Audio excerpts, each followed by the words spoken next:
Ayudas sociales por la pandemia, entre ellas el ingreso familiar de emergencia que se va a entregar hasta junio. Además, el Ejecutivo presentará un proyecto de ley para la creación de un bono y préstamo solidario para la clase media. Queremos profundizar en estos beneficios y su entrega. Para eso estamos con el subsecretario de Hacienda, Alejandro Weber, a esta hora. Subsecretario, muy buenos días. Gracias por estos minutos. Hola Nicolás, muy buenos días. Muchas gracias por la invitación. A ver, yo daba algunas claves de lo que fueron los anuncios del presidente Piñera de una red social, red integrada que se ha ido creando desde el año pasado a raíz de la situación de catástrofe, de la pandemia. ¿Se extienden los plazos, pero también se aumentan los montos en estos beneficios? Sí, Nicolás, bueno, lo que estamos haciendo como gobierno es un esfuerzo enorme para poder llegar con ayudas directas a los chilenos y chilenas que tan mal lo han pasado en esta pandemia, ¿no? Hemos conocido las definiciones de la autoridad sanitaria y hoy día, a contar del jueves, cerca del 70% de la población va a estar en cuarentena, ¿no? Eso significa que evidentemente se hace más difícil poder sobrellevar el día, más difícil relacionarnos con nuestros seres queridos y también hay muchas personas que aún sin empleo en condiciones difíciles lo han pasado muy mal. Y por eso que el presidente Piñera lo que ha hecho es fortalecer nuestra red de protección social con una serie de medidas que lo que buscan es que las familias tengan mejores ingresos y que esos ingresos estén protegidos, que nuestra clase media tenga ayudas directas, que las pequeñas y medianas empresas también puedan salir a flote en una situación tan difícil como esta. Y eso implica una serie de medidas, como por ejemplo el bono clase media, Nicolás, que es un bono que, como tú sabrás, ya anunciamos hace algunos días atrás, sí, pero que lo hemos perfeccionado. ¿Y cómo lo hemos perfeccionado?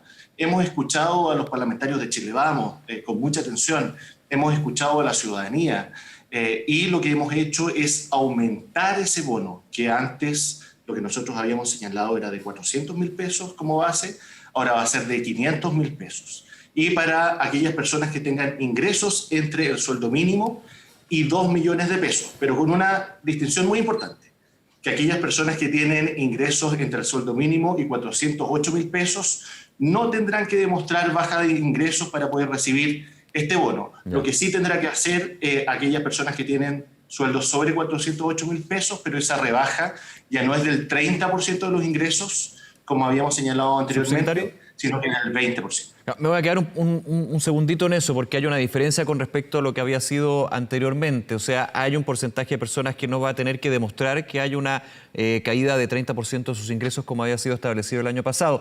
Pero me tomo aquí algunas de las críticas que han salido con respecto a este punto que tiene que ver con los requisitos, pero por sobre todo las restricciones, y viene desde parlamentarios de Renovación Nacional, el diputado Fuentes, Eguiguren, Frank Sauerman también indican que debería ser sin restricciones este bono clase media, que debería ser universal. ¿Por qué no se planteó, lo plantearon de hecho los diputados, los parlamentarios, por qué no se tomó eso finalmente como consideración? Para tener en perspectiva el esfuerzo que significa esto, no solo para el gobierno, Nicolás, para todos los chilenos, porque finalmente todo este paquete de medidas es financiado gracias a los impuestos que pagan nuestros contribuyentes en el IVA o impuestos a la renta, a las holguras fiscales que se han generado y a nuevos ingresos que recibe el fisco. Estamos hablando de un paquete que implica cerca de 6.000 millones de dólares, esos son 2 puntos del PIB. Y lo que estamos haciendo es engrosar, aumentar el volumen del fondo COVID, que era de 12.000 millones de dólares, y estamos incorporando sobre eso 6.000 millones de dólares más para llegar a un volumen total de 18.000 millones de dólares. Es un volumen enorme de recursos y los recursos fiscales, Nicolás, no son infinitos. Nosotros tenemos que establecer prioridades, pero también hay que mostrar el orden de magnitud. Cuando se hablaba en gobiernos anteriores de bonos para la clase media, estábamos hablando de volúmenes 10 veces inferior a lo que estamos entregando hoy día. Entonces, el esfuerzo fiscal es brutal. Estamos hablando de llegar a cerca de 3.600.000 personas con el bono clase media, pero también en el caso del IFE, Nicolás, que es un elemento fundamental, que lo que busca es proteger los ingresos de la familia. Estamos llegando a más de 8 millones de personas con un esfuerzo fiscal enorme para ir en ayuda directa de aquellas personas que más lo necesitan. Sí. Sobre el IFE, subsecretario, justamente usted me da el pase a ese tema que es tan relevante, también más conocido, pero de alguna manera que ha sido también criticado. No me quiero quedar solamente en las críticas, pero se habla más bien de ir mejorando esta red de protección.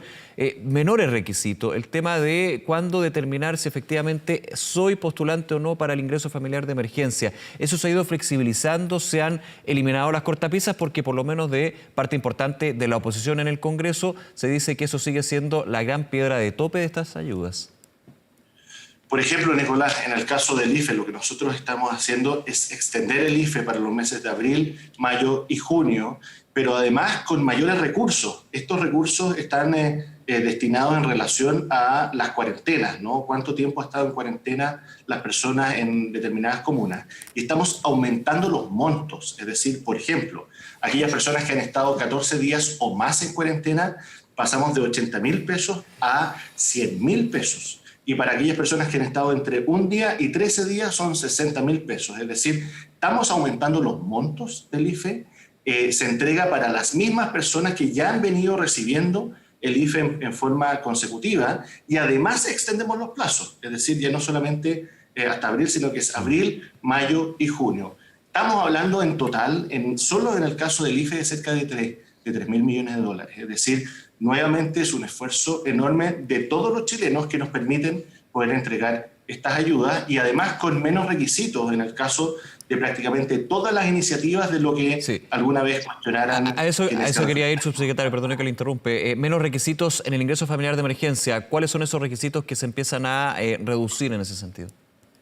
No, en el caso del ingreso familiar de emergencia lo que estamos haciendo es no agregar nuevos elementos y finalmente aquellas personas que ya recibieron el ingreso familiar de emergencia en su sexto pago van a ser las mismas personas las que van a recibir el ingreso familiar de emergencia de aquí hacia adelante. Estamos hablando de más de 8 millones de personas con un esfuerzo de todos los chilenos que es enorme. Y en el caso del bono clase media, por ejemplo, una de las eliminaciones fundamentales es no tener que declarar la rebaja de los ingresos entre aquellas personas que reciben el sueldo mínimo y 408.000 pesos. Recordemos que esta cifra aumentó en relación al último anuncio que habíamos realizado antes. Todo esto, y así está contemplado en la ley, va a ser una tramitación a través del Servicio de Impuestos Internos de la forma más expedita posible que va a permitir entregar estos beneficios. Pero además, Nicolás, no solamente está el bono clase media y el IFE, también tenemos un préstamo solidario, que es un préstamo sin intereses que va a permitir cubrir entre el 10% de la caída de ingresos hasta el 100% de las caídas de ingresos con un tope de 650.000 pesos que puede ser pagado hasta en 3 cuotas, es decir, vamos a llegar hasta cerca por máximo de 650.000 pesos, ¿no? Así es, así es. Y esto entonces, es una ayuda muy importante, Nicolás, que es sin intereses, que cuando se pague va a ser con máximo el 5% de los ingresos de los que reciban las personas, y si es que a partir de 4 años no se ha completado la deuda, entonces se condona lo restante. Por lo tanto, es también una ayuda directa que está bajo la línea en términos financieros, pero lo que va a permitir también a aquellas personas que incluso reciban el bono clase media, también poder acceder en paralelo a este beneficio de un crédito que es muy blando, en muy buenas condiciones y que después de 4 años esta deuda se extingue. Sí, son condiciones inigualables, digamos, ese es el punto. La pregunta ahí, subsecretario, quiero llevarle a un tema también de los anuncios que hizo el presidente Piñera, que tiene relación con la situación financiera, no solamente de las familias, sino también de las pymes, que podríamos englobarlo en lo mismo, digamos. Banco Estado va a prorrogar por hasta 3 meses sin interés el pago de cuotas de crédito de las pymes.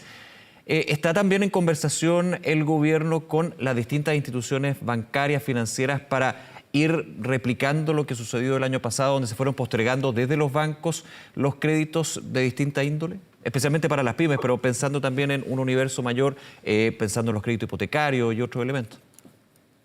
Bueno, ya la condonación a través de Banco Estado ya significa un esfuerzo fiscal enorme. Y además, Nicolás, si me permites detenerme en este punto, nosotros, junto con el subsecretario de Economía, tenemos una mesa permanente con todas las pequeñas y medianas empresas de nuestro país que están afiliadas a través de sus asociaciones, ¿no? Y en esta mesa PYME, que está fijada por ley, nosotros hemos escuchado permanentemente las solicitudes de las asociaciones gremiales. y a partir de esa escucha activa en estas reuniones que son mensuales, es que el presidente de la República ha querido implementar estas medidas y que no solamente es esta que tú estás señalando respecto al Banco Estado, también tiene que ver con otros elementos como por ejemplo la postergación del pago de las patentes comerciales o las patentes de alcoholes. Sí, Que es eso a disposición, digamos, de los municipios. Los municipios son los que tienen que decidir si efectivamente llevar a cabo ese beneficio, pero eso ya es un tema de ellos. Exactamente, y además porque es una atribución de los alcaldes, nosotros lo que estamos haciendo es extender, permitirle a los alcaldes poder tomar esa decisión. Sí, es algo que no hay una obligación hacer. ahí, subsecretario, perdone que lo interrumpa, no hay una obligación a los municipios por lo que significa finalmente para un municipio, parte importante de los ingresos viene justamente por el pago de esas patentes o porque no está la facultad del Ejecutivo para obligar a eso.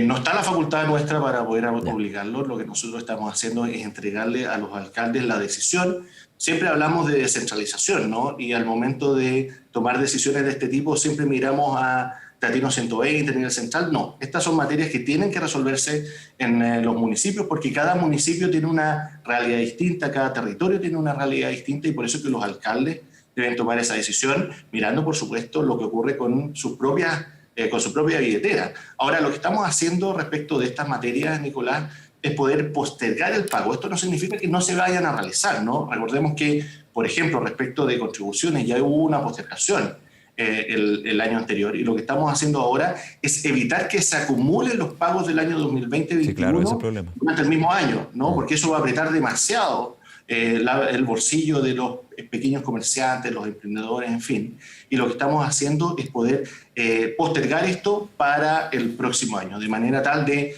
este año solo pagar las cuentas atrasadas del año 2020. Hemos estado conversando, subsecretario Weber, durante varias semanas con organizaciones representantes de las pymes, de distintos sectores, y llego un poquito a la conclusión de que se agradecen las ayudas por parte del Estado, por parte del gobierno, pero siempre apuntan a lo mismo, a subsidios directos.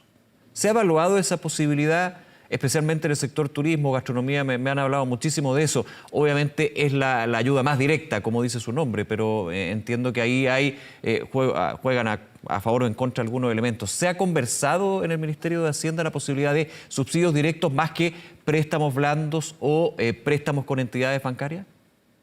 Bueno, lo hemos conversado y hemos tomado acciones al respecto. Por ejemplo, Nicolás, el hecho de que en el caso del bono clase media, nosotros determinemos que no haya que demostrar baja de ingresos entre el sueldo mínimo y 408.000 pesos, que es más o menos el sueldo mínimo con gratificaciones, es precisamente porque algunos de los principales afectados en esta pandemia han sido el sector turismo y, por ejemplo, los garzones, ¿no?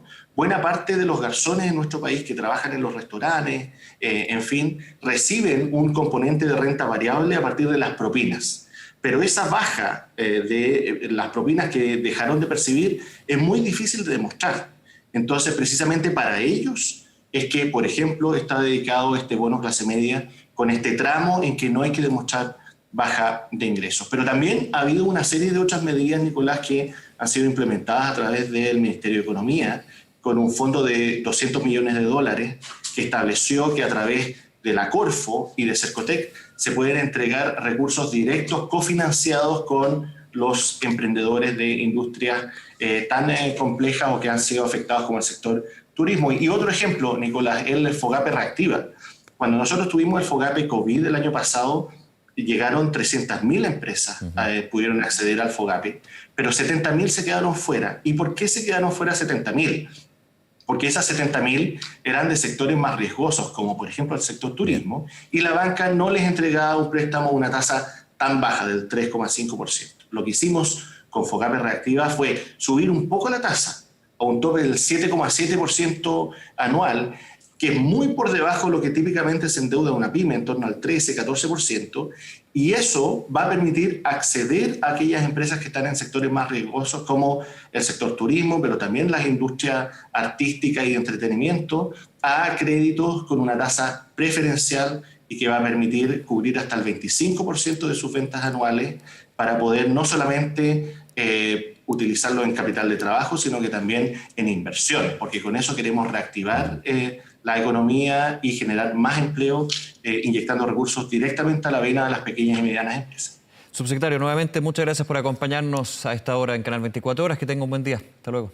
Muchas gracias, Nicolás. Muy buen día y un saludo a todos los televidentes de 24 Horas. Gracias, que esté muy bien. Vale.